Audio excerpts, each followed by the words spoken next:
ಮನೋವಿಹಾರಿಣಿ.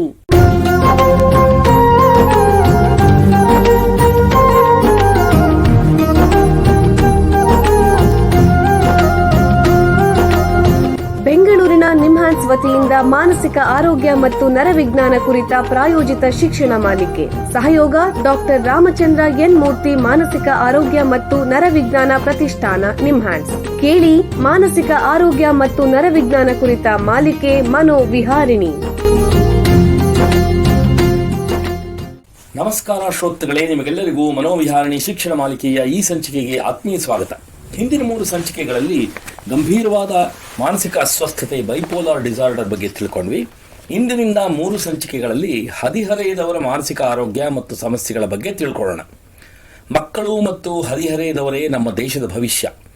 ಅವರು ಆರೋಗ್ಯವಾಗಿರೋದು, ಸಂತೋಷವಾಗಿರೋದು ಬಹಳ ಮುಖ್ಯ. ಇಲ್ಲಿ ಆರೋಗ್ಯ ಅಂತಂದರೆ ದೈಹಿಕ ಮತ್ತು ಮಾನಸಿಕ ಆರೋಗ್ಯ ಎರಡೂ ಸೇರಿರುತ್ತೆ. ಇಂದಿನ ಸಂಚಿಕೆಯಲ್ಲಿ ಅಡೋಲಸೆಂಟ್ಸ್ ಅಂದರೆ ಹದಿಹರೆಯದವರ ಬಗ್ಗೆ ತಿಳ್ಕೊಳ್ಳೋಣ. ವಿಶ್ವ ಆರೋಗ್ಯ ಸಂಸ್ಥೆಯ ಪ್ರಕಾರ ಅಡೋಲಸೆನ್ಸ್ ಅಥವಾ ಹದಿಹರೆಯ ಅಂದರೆ ಸುಮಾರು 12 ವರ್ಷದಿಂದ ಹಿಡಿದು 19 ವರ್ಷ ವಯಸ್ಸಿನವರೆಗೆ ಇರುತ್ತೆ. ಮನುಷ್ಯನ ಜೀವನದಲ್ಲಿ ಇದೊಂದು ಮುಖ್ಯವಾದ ಭಾಗ. ಹದಿಹರೆಯದಲ್ಲಿ ದೈಹಿಕ, ಮಾನಸಿಕ ಮತ್ತು ಮನೋಸಾಮಾಜಿಕ ಬೆಳವಣಿಗೆ ವೇಗವಾಗಿ ಆಗ್ತಾ ಇರುತ್ತೆ. ಈ ಸಮಯದಲ್ಲಿ ವ್ಯಕ್ತಿಯ ಆಲೋಚನೆ, ತರ್ಕ ಮತ್ತು ಕೌಶಲ್ಯಗಳು ಅಭಿವೃದ್ಧಿ ಆಗೋ ಸಮಯ. ಅವರ ಸಾಮಾಜಿಕ ಜವಾಬ್ದಾರಿ, ಸಂಬಂಧಗಳು, ಹೆಚ್ಚಿನ ಸ್ವಾತಂತ್ರ್ಯ ಈ ಸಮಯದಲ್ಲಿ ಬೆಳೆಯುತ್ತೆ. ಅದಕ್ಕೆ ತಕ್ಕಂತೆ ಅವರ ಮೆದುಳಿನ ರಚನೆ, ವಿವಿಧ ಭಾಗಗಳ ನಡುವಿನ ಸಂಪರ್ಕದಲ್ಲಿ ಬದಲಾವಣೆ, ದೇಹದಲ್ಲಿ ಹಾರ್ಮೋನುಗಳ ವ್ಯತ್ಯಾಸ ಇತ್ಯಾದಿ ಬದಲಾವಣೆ ಕೂಡ ಆಗ್ತಾ ಇರುತ್ತಂತೆ. ಹಾಗಾಗಿ ಇದೇ ಅವರ ದೈಹಿಕ ಮತ್ತು ಮಾನಸಿಕ ಆರೋಗ್ಯಕ್ಕೆ ಉತ್ತಮ ಅಡಿಪಾಯ ಹಾಕುವ ಸಮಯ ಕೂಡ. ಈ ಸಮಯದಲ್ಲಿ ಉತ್ತಮ ಆಹಾರ, ಶಿಕ್ಷಣ, ವ್ಯಾಯಾಮ, ನಿದ್ರೆ, ಕುಟುಂಬ ಮತ್ತು ಶಾಲೆಗಳ ಬೆಂಬಲ ಇತ್ಯಾದಿ ಅಂದರೆ ಒಟ್ಟಾರೆ ಅವರ ಯೋಗಕ್ಷೇಮ ಬಹಳ ಮುಖ್ಯ. ಹಾಗೆಯೇ ವಿವಿಧ ರೀತಿಯ ಮಾನಸಿಕ ಮತ್ತು ನರಮಂಡಲದ ಕಾಯಿಲೆಗಳಿಗೆ ತುತ್ತಾಗೋದು ಕೂಡ ಈ ವಯಸ್ಸಿನಲ್ಲೇ. ಹಾಗಾಗಿ ಇದರ ಬಗ್ಗೆ ಹೆಚ್ಚಿನ ಮಾಹಿತಿ ಎಲ್ಲರಿಗೂ ಅತ್ಯಗತ್ಯ. ಮನೋವೈದ್ಯಕೀಯ ಶಾಸ್ತ್ರ ಕ್ಷೇತ್ರದಲ್ಲಿ ಸುಮಾರು 25 ವರ್ಷಗಳಿಂದ ವೈದ್ಯಕೀಯ ಸೇವೆ ಮತ್ತು ಸಂಶೋಧನೆ ಮಾಡ್ತಾ ಇರುವಂತಹ ನಿಮ್ಹಾನ್ಸ್ನ ಚೈಲ್ಡ್ ಅಂಡ್ ಅಡೋಲ್ಸೆಂಟ್ ಸೈಕ್ಯಾಟ್ರಿ ಅಂದರೆ ಮಕ್ಕಳ ಮತ್ತು ಹದಿಹರೆಯದವರ ಮನೋವೈದ್ಯಕೀಯ ಶಾಸ್ತ್ರ ವಿಭಾಗದ ಮುಖ್ಯಸ್ಥರು ಹಾಗೂ ಪ್ರಾಧ್ಯಾಪಕರು ಆಗಿರುವಂತಹ ಡಾಕ್ಟರ್ ಜಾನ್ ವಿಜಯ್ ಸಾಗರ್ ಅವರು ನಮ್ಮ ಜೊತೆ ಇದ್ದಾರೆ. ಅವ್ರನ್ನ ಸ್ವಾಗತಿಸೋಣ. ನಮಸ್ಕಾರ ಡಾಕ್ಟರ್ ಜಾನ್ ಅವರೇ. ನಮಸ್ಕಾರ ಸರ್. ನಿಮಗೆ ಈ ಕಾರ್ಯಕ್ರಮಕ್ಕೆ ಸ್ವಾಗತ. ಡಾಕ್ಟರ್ ಜಾನ್ ಅವರೇ, ನಿಮಗೆ ಮೊದಲನೇ ಪ್ರಶ್ನೆ ಏನು ಅಂತಂದ್ರೆ, ಈ ಹದಿಹರೆಯದವರ ಮಾನಸಿಕ ಆರೋಗ್ಯಕ್ಕೂ ವಯಸ್ಕರು ಅಥವಾ ಅಡಲ್ಟ್ಸ್ ಅಲ್ಲಿ ಕಂಡು ಬರುವಂತಹ ಮಾನಸಿಕ ಆರೋಗ್ಯಕ್ಕೂ ಏನು ವ್ಯತ್ಯಾಸ ಇರುತ್ತೆ, ದಯವಿಟ್ಟು ತಿಳಿಸಿ. ಹದಿಹರೆಯದ ವಯಸ್ಸು ಅಂತ ಹೇಳುವಾಗ ವಿಶ್ವ ಆರೋಗ್ಯ ಸಂಸ್ಥೆಯ ಪ್ರಕಾರ 10 ವಯಸ್ಸಲ್ಲಿ ಶುರುವಾಗಿ ಅದು 19 ವಯಸ್ಸು ತನಕ ಅದು ಮುಂದುವರಿಯುತ್ತದೆ. ಸೊ ಈ ವಯಸ್ಸಿನಲ್ಲಿ ಮುಖ್ಯವಾಗಿ ನಾವು ಏನ್ ನೋಡ್ತೀವಿ ಅಂದ್ರೆ ಅವ್ರ ದೈಹಿಕ ಮತ್ತು ಮಾನಸಿಕ ಬೆಳವಣಿಗೆ ಬಹಳ ಬೇಗವಾಗಿ ನಡೀತಾ ಇರುತ್ತೆ. ಅವರಲ್ಲಿ ಈ ಮೆದುಳಿನ ಬೆಳವಣಿಗೆಯನ್ನು ಬಹಳ ಬೇಗವಾಗಿ ಆಗ್ತಾ ಇರುತ್ತೆ. ಆದ್ರೆ ಅವ್ರಿಗೆ ವಯಸ್ಕರಲ್ಲಿ ಕಂಡು ಬರುವಂತ ಈ ಮೆದುಳಿನ ಬೆಳವಣಿಗೆ ಅಷ್ಟು ಮಟ್ಟಕ್ಕೆ ಅದು ಪೂರ್ಣಗೊಂಡಿರಲ್ಲ. ಇನ್ನೊಂದು ವಿಷಯ ಏನಂದ್ರೆ, ಈ ವಯಸ್ಕರಲ್ಲಿ ನಾವು ಅವ್ರ ಸುತ್ತಮುತ್ತಿನ ವಿಷಯಗಳು ಅಂದ್ರೆ ಕುಟುಂಬದ ವಿಷಯಗಳಿರ್ಬೋದು, ಆಮೇಲೆ ಶಾಲಾ ಕಾಲೇಜಿನಲ್ಲಿ ಅವ್ರಿಗೆ ಪರಿಣಾಮ ಬೀರುವಂತ ವಿಷಯಗಳಾಗಿರ್ಬೋದು, ಅವರ ಮಾನಸಿಕ ಪರಿಸ್ಥಿತಿಯ ಮೇಲೆ ಅದು ಬಹಳ ಒಂದು ಪರಿಣಾಮ ಬೀಳುತ್ತೆ. ಅವ್ರಿಗೆ ಮಾನಸಿಕ ಕಾಯಿಲೆಗಳಿನ ರಿಸ್ಕ್ ಅಂತ ಹೇಳ್ತೀವಿ, ಅದು ಹೆಚ್ಚಾಗಿ ನಾವು ನೋಡ್ಬೋದು. ವಯಸ್ಕರಲ್ಲಿ ನಾವು ರೋಗ ನಿರ್ಧಾರ ಮಾಡುವಂತ ಸುಮಾರು 30% ಮಾನಸಿಕ ಕಾಯಿಲೆಗಳು ಅದು ಶುರುವಾಗೋದು ಯಾವಾಗಂದ್ರೆ ಹದಿಹರೆಯದ ವಯಸ್ಸಲ್ಲಿ ಶುರುವಾಗ್ಬಿಡುತ್ತೆ. ಸೊ ಅದಕ್ಕೆ ಈ ಹದಿಹರೆಯದ ವಯಸ್ಸಿನಲ್ಲಿ ಅವರ ಮಾನಸಿಕ ಸ್ಥಿತಿಯ ಬಗ್ಗೆ ನಾವು ಹೆಚ್ಚಾಗಿ ಗಮನ ಕೊಡಬೇಕಾಗುತ್ತದೆ. ಈಗ ನಿಮ್ಮ ಪ್ರಕಾರ ಹಾಗಾದ್ರೆ ಈ ಹದಿಹರೆಯದವರು ಮಾನಸಿಕ ಆರೋಗ್ಯ ಸಮಸ್ಯೆಗಳನ್ನು ಅನುಭವಿಸೋದು ಸಾಮಾನ್ಯವೇ? ನಮ್ಮ ದೇಶದಲ್ಲಿ ಅಂದ್ರೆ ಭಾರತದಲ್ಲಿ ಅವರು ನಡೆಸಿದ ಅನೇಕ ಅಧ್ಯಯನಗಳ ಮೂಲಕ ನಮ್ಗೆ ಗೊತ್ತಾಗಿರೋದೇನೆಂದ್ರೆ, ಸರಿಸುಮಾರು 6-7% ಹದಿಹರೆಯದವರಲ್ಲಿ ಈ ಮಾನಸಿಕ ಕಾಯಿಲೆಗಳು ನಾವು ನೋಡ್ಬೋದು. ಆದ್ರೆ ಅದಕ್ಕಿಂತ 3-4 ಪಟ್ಟು ಹೆಚ್ಚಾಗಿ ಅಂದ್ರೆ ಒಂದು 15-20% ಈ ಹದಿಹರೆಯೋದ್ರಲ್ಲಿ ಮಾನಸಿಕ ಸಮಸ್ಯೆಗಳು ಉಂಟಾಗುತ್ತೆ. ಅವ್ರು ಸಮಾಜದಲ್ಲಿ ಇರ್ತಾರೆ, ಆದ್ರೆ ಅವ್ರಿಗೆ ಈ ಕಾಯಿಲೆ ಲಕ್ಷಣಗಳು ಕಂಡು ಬರೋದಿಲ್ಲ. ಕಾಯಿಲೆ ಹಂತಕ್ಕೆ ಅವ್ರಿಗೆ ಲಕ್ಷಣಗಳು ಕಂಡು ಬರೋದಿಲ್ಲ.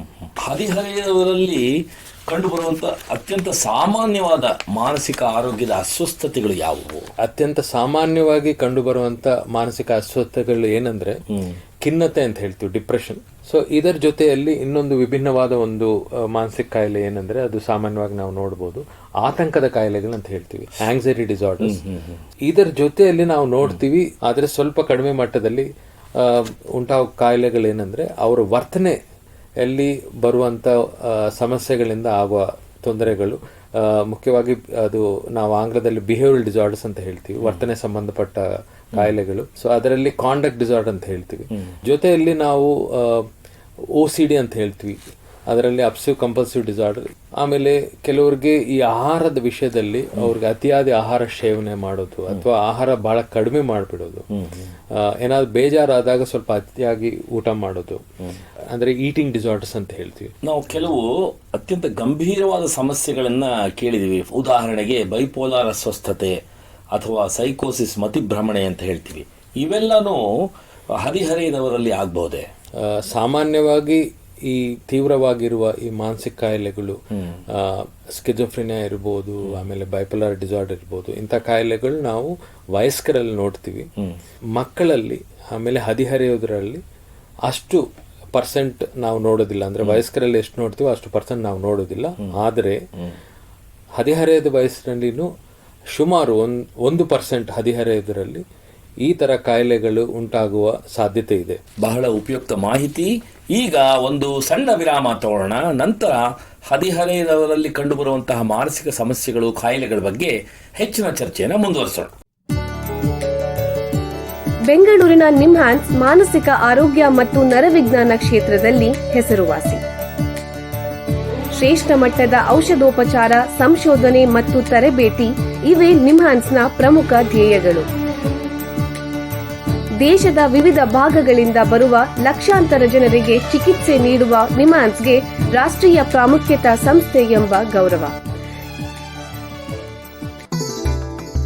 ಚಿಕಿತ್ಸೆ ಮತ್ತು ವೈದ್ಯಕೀಯ ಸೇವೆಗಳ ಜೊತೆಯಲ್ಲಿ ನರರೋಗ ಮತ್ತು ಮನೋವೈದ್ಯಕೀಯ ಪುನರ್ವಸತಿ ಸೇವೆಗಳು, ಸಮುದಾಯ ಮಟ್ಟದ ಆರೋಗ್ಯ ಕಾರ್ಯಕ್ರಮಗಳನ್ನು ನಡೆಸುವುದು ಹಾಗೂ ಜನಜಾಗೃತಿ ಮೂಡಿಸುವ ಕೆಲಸಗಳಲ್ಲಿ ಸಕ್ರಿಯವಾಗಿದೆ ನಿಮ್ಹಾನ್ಸ್.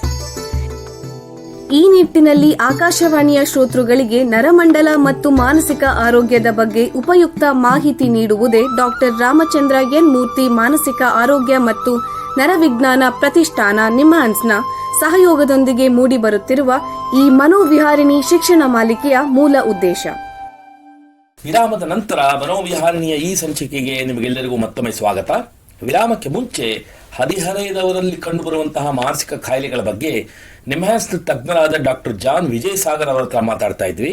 ಈಗ ಈ ಚರ್ಚೆಯನ್ನು ಮುಂದುವರಿಸೋಣ. ಡಾಕ್ಟ್ರೇ, ಈ ಹದಿಹರೆಯದವರಲ್ಲಿ ಕಂಡುಬರುವಂತಹ ಈ ಮಾನಸಿಕ ಆರೋಗ್ಯ ಸಮಸ್ಯೆಗಳ ಬಗ್ಗೆ ಯಾವುದಾದರೂ ಎಚ್ಚರಿಕೆ ಚಿಹ್ನೆಗಳಿದೆಯಾ? ದಯವಿಟ್ಟು ತಿಳಿಸಿ. ಸುಮಾರು 1 ವಾರಕ್ಕಿಂತ ಹೆಚ್ಚು ಕಾಲ ದುಃಖವಾಗಿರೋದು, ಅತಿ ಕೋಪವಾಗಿರೋದು, ಅತಿ ಸಂತೋಷವಾಗಿರೋದು, ಒಂಟಿಯಾಗಿರೋದು, ದಿನೇ ದಿನೇ ಅವ್ರು ಮಾಡ್ತಾ ಇರೋ ಚಟುವಟಿಕೆಗಳನ್ನ ತಪ್ಪಿಸುವುದು, ಅಳುವುದು, ಆಮೇಲೆ ಸಣ್ಣ ಮಕ್ಕಳ ತರ ಅವ್ರು ವರ್ತನೆ ಮಾಡೋದು, ಶಾಲೆಗೆ ಹೋಗದೆ ಇರೋದು, ನಿದ್ದೆ ಕಡಿಮೆ ಆಗ್ಬೋದು ಅಥವಾ ಹೆಚ್ಚಾಗ್ಬೋದು, ಆಮೇಲೆ ಆಹಾರ ಸೇವನೆ ಅನ್ನೋದು ಕಡಿಮೆ ಆಗ್ಬೋದು, ಹೆಚ್ಚಾಗ್ಬೋದು, ಯಾವಾಗ್ಲೂ ಒಂದು ನೆಗೆಟಿವ್ ಆಲೋಚನೆಗಳು ಬರೋದು, ಏಕಾಗ್ರತೆ ಕೊರತೆ ಆಗ್ಬಿಡೋದು, ಅವರ ವೈಯಕ್ತಿಕ ಆರೈಕೆ ಅದು ಸಂಪೂರ್ಣ ನಿರ್ಲಕ್ಷ್ಯ ಮಾಡೋದು, ಕಲಿಕೆ ವಿಷಯ ಇರಲಿ, ಆಮೇಲೆ ಬೇರೆ ಚಟುವಟಿಕೆಗಳಲ್ಲಿ ಆಸಕ್ತಿ ಕಡಿಮೆ ಆಗ್ಬಿಡೋದು, ಆಮೇಲೆ ಯಾವುದೇ ದೈಹಿಕ ಅನಾರೋಗ್ಯ ಇಲ್ಲದೆ ಇದ್ರು ಅವ್ರಿಗೆ ನಿರಂತರ ದೈಹಿಕ ಲಕ್ಷಣಗಳು ಅಂದ್ರೆ ಫಿಸಿಕಲ್ ಸಿಂಪ್ಟಮ್ಸ್ ಅಂತ ಹೇಳ್ತೀವಿ, ಪದೇ ಪದೇ ಹೇಳ್ತಾ ಇರುವಂತದ್ದು, ಆಮೇಲೆ ಅವ್ರಿಗೆ ಈ ಆತ್ಮಹತ್ಯೆ ಬಗ್ಗೆ ಅಥವಾ ಸಾವಿನ ಬಗ್ಗೆ ಯೋಚನೆಗಳು ಬರ್ತಾ ಇರುವಂತದ್ದು. ಸರ್, ನಿಮ್ಮ ಪ್ರಕಾರ ಈ ಹದಿಹರೆಯದವರಲ್ಲಿ ಮಾನಸಿಕ ಸಮಸ್ಯೆಗಳ ಅಪಾಯವನ್ನು ಹೆಚ್ಚಿಸುವಂತ ಅಂಶಗಳು ಯಾವುವು? ದಯವಿಟ್ಟು ತಿಳಿಸಿ. ಆ ರಿಸ್ಕ್ ಹೆಚ್ಚಾಗುವ ಒಂದು ಅಂಶಗಳು ಯಾವುದಂದ್ರೆ, ಕುಟುಂಬದಲ್ಲಿ ಮಾನಸಿಕ ಕಾಯಿಲೆ ಅಥವಾ ಮಾದಕ ವ್ಯಸನ ಅಥವಾ ಆತ್ಮಹತ್ಯೆ ಮರಣ ಇರೋದು, ಶೈಕ್ಷಣಿಕ ವಿಷಯದಲ್ಲಿ ಅವ್ರಿಗೆ ಒತ್ತಡ ಆಗೋದು, ಆಮೇಲೆ ಗೆಳೆಯರೊಂದಿಗೆ ಅಥವಾ ಕುಟುಂಬದೊಂದಿಗೆ ಅವ್ರಿಗೆ ಪರಸ್ಪರ ಘರ್ಷಣೆಗಳು, ಪ್ರತಿಕೂಲ ಜೀವನ ಘಟನೆಗಳು, ಆಮೇಲೆ ಈ ಪೋಷಕರು ಅವ್ರ ಜೊತೆ ಮನೆಯಲ್ಲಿ ಹೇಗೆ ವರ್ತನೆ ಮಾಡ್ತಾರೆ, ಅದು ನಾವು ಆಂಗ್ಲದಲ್ಲಿ ಪೇರೆಂಟಿಂಗ್ ಸ್ಟೈಲ್ ಅಂತ ಹೇಳ್ತೀವಿ. ಆಮೇಲೆ ನಾವು ಕೆಲವು ಮಕ್ಕಳಲ್ಲಿ ನೋಡ್ತೀವಿ ಅವರು ದೈಹಿಕ ಅಥವಾ ಅವರು ಭಾವನಾತ್ಮಕ ಅಥವಾ ಲೈಂಗಿಕ ಕಿರುಕುಳಕ್ಕೆ ಅವರು ಒಂದು ಅದರಲ್ಲಿ ಸಿಲುಕಿಕೊಂಡು ಅವರು ತುಂಬ ನೊಂದು ಹೋಗ್ಬಿಡ್ತಾರೆ. ಆಮೇಲೆ ಕೆಲವರು ಈ ಮಾದಕ ಪದಾರ್ಥಗಳ ಬಳಕೆ, ಸೊ ಅದು ಮಾಡ್ತಾ ಇರುವಾಗ ಅವ್ರಿಗೆ ಮಾನಸಿಕ ಸಮಸ್ಯೆಗಳು ಉಂಟಾಗುವ ಸಾಧ್ಯತೆ ಹೆಚ್ಚಾಗಿರುತ್ತದೆ. ಆಮೇಲೆ ಅವ್ರಿಗೆ ಏನಾದ್ರು ದೈಹಿಕ ಕಾಯಿಲೆ ಉಂಟಾಗುವಾಗ, ಅದು ಸ್ವಲ್ಪ ಕಾಲದ ದೈಹಿಕ ಕಾಯಿಲೆ ಅಂದ್ರೆ ಅಷ್ಟು ಸಮಸ್ಯೆ ಇರುವುದಿಲ್ಲ, ಆದರೆ ಸ್ವಲ್ಪ ದೀರ್ಘಕಾಲದ ದೈಹಿಕ ಕಾಯಿಲೆಗಳಿರುವಾಗ ಅದು ಖಂಡಿತ ಅವರು ಮಾನಸಿಕ ಸ್ಥಿತಿಯ ಮೇಲೆ ಒಂದು ಪ್ರಭಾವ ಬೀರ್ತದೆ. ನಿಮ್ಮ ಪ್ರಕಾರ ಈ ಹದಿಹರೆಯದವರಲ್ಲಿ ಕಂಡುಬರುವಂತಹ ಮಾನಸಿಕ ಸಮಸ್ಯೆಗಳಿಗೆ ಸೂಕ್ತವಾದ ಮತ್ತು ಪರಿಣಾಮಕಾರಿ ಚಿಕಿತ್ಸೆ ಇದೆಯೇ?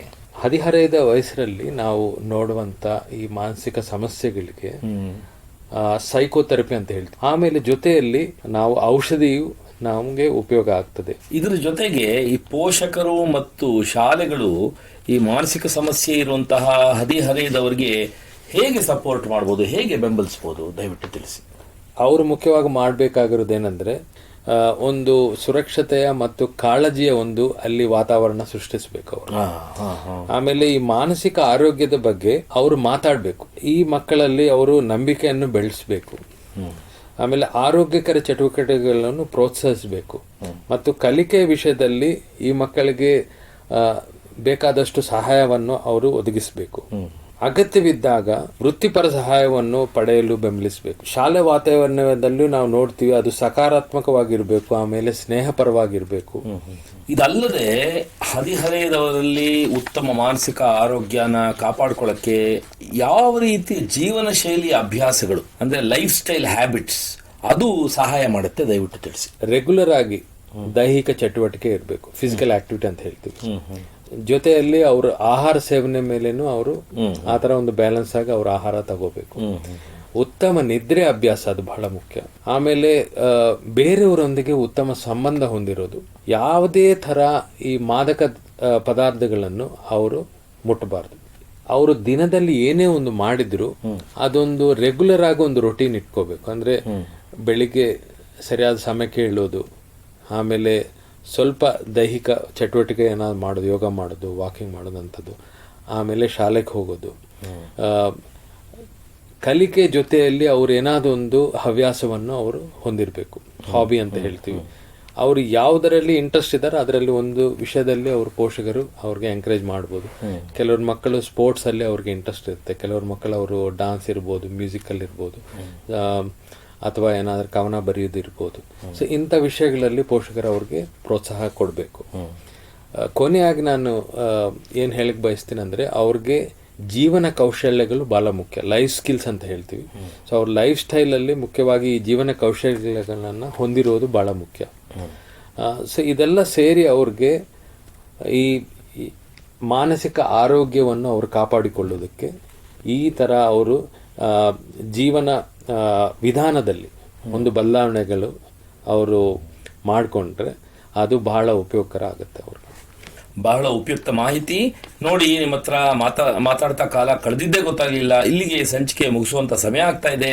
ಡಾಕ್ಟರ್ ಜಾನ್ ವಿಜಯಸಾಗರ್ ಅವರೇ, ಎಲ್ಲ ಕೇಳುಗರಿಗೆ ಹದಿಹರೆಯದವರ ಮಾನಸಿಕ ಸಮಸ್ಯೆಗಳು ಮತ್ತು ಕಾಯಿಲೆಗಳ ಬಗ್ಗೆ ಉಪಯುಕ್ತ ಮಾಹಿತಿ ನೀಡಿದ್ದೀರಾ.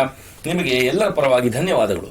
ಶ್ರೋತೃಗಳೇ, ಮಾನಸಿಕ ಆರೋಗ್ಯ ಮತ್ತು ನರವಿಜ್ಞಾನ, ಅದರಲ್ಲೂ ಹದಿಹರೆಯದವರ ಮಾನಸಿಕ ಸಮಸ್ಯೆಗಳ ಬಗ್ಗೆ ಇನ್ನೂ ಹೆಚ್ಚಿನ ಮಾಹಿತಿಯೊಂದಿಗೆ ಮನೋವಿಹಾರಣೆಯ ಮುಂದಿನ ಸಂಚಿಕೆಯಲ್ಲಿ ಭೇಟಿಯಾಗೋಣ. ನಮಸ್ಕಾರ. ಇಲ್ಲಿಯವರೆಗೆ ಬೆಂಗಳೂರಿನ ನಿಮ್ಹಾನ್ಸ್ ವತಿಯಿಂದ ಮಾನಸಿಕ ಆರೋಗ್ಯ ಮತ್ತು ನರವಿಜ್ಞಾನ ಕುರಿತ ಪ್ರಾಯೋಜಿತ ಶಿಕ್ಷಣ ಮಾಲಿಕೆ ಮನೋವಿಹಾರಿಣಿ ಕೇಳಿದಿರಿ. ಸಹಯೋಗ ಡಾಕ್ಟರ್ ರಾಮಚಂದ್ರ ಎನ್ ಮೂರ್ತಿ, ಮಾನಸಿಕ ಆರೋಗ್ಯ ಮತ್ತು ನರವಿಜ್ಞಾನ ಪ್ರತಿಷ್ಠಾನ, ನಿಮ್ಹಾನ್ಸ್. ನೆರವು ಡಾಕ್ಟರ್ ಕೆಎಸ್ ಮೀನಾ, ನಿಮ್ಹಾನ್ಸ್. ಮಾನಸಿಕ ಆರೋಗ್ಯ ಶಿಕ್ಷಣ ವಿಭಾಗ, ನಿಮ್ಹಾನ್ಸ್. ಹಾಗೂ ನಿವೇದಿತಾ ಬಿಎಸ್, ನಿಮ್ಹಾನ್ಸ್. ಸಂಗೀತ ಸಂಯೋಜನೆ ಕೆ ಕಲ್ಯಾಣ್. ಪರಿಕಲ್ಪನೆ, ನಿರೂಪಣೆ ಮತ್ತು ನಿರ್ಮಾಣ ಡಾಕ್ಟರ್ ಎಂಎಂ ಶ್ರೀನಿವಾಸ್ ಭರತ್, ನಿಮ್ಹಾನ್ಸ್. ನಿಮ್ಮ ಸಂದೇಶಗಳನ್ನು ಕಳಿಸಬೇಕಾದ ದೂರವಾಣಿ ಸಂಖ್ಯೆ 8951055224 7899105524 ವಾಟ್ಸ್ಆಪ್ ಸಂದೇಶಗಳು ಮಾತ್ರ. ಈ ಕಾರ್ಯಕ್ರಮದ ಮುಂದಿನ ಸಂಚಿಕೆ ಮುಂದಿನ ವಾರ ಇದೇ ಸಮಯಕ್ಕೆ ಮನೋವಿಹಾರಿಣಿ ಮಾಲಿಕೆಯಲ್ಲಿ.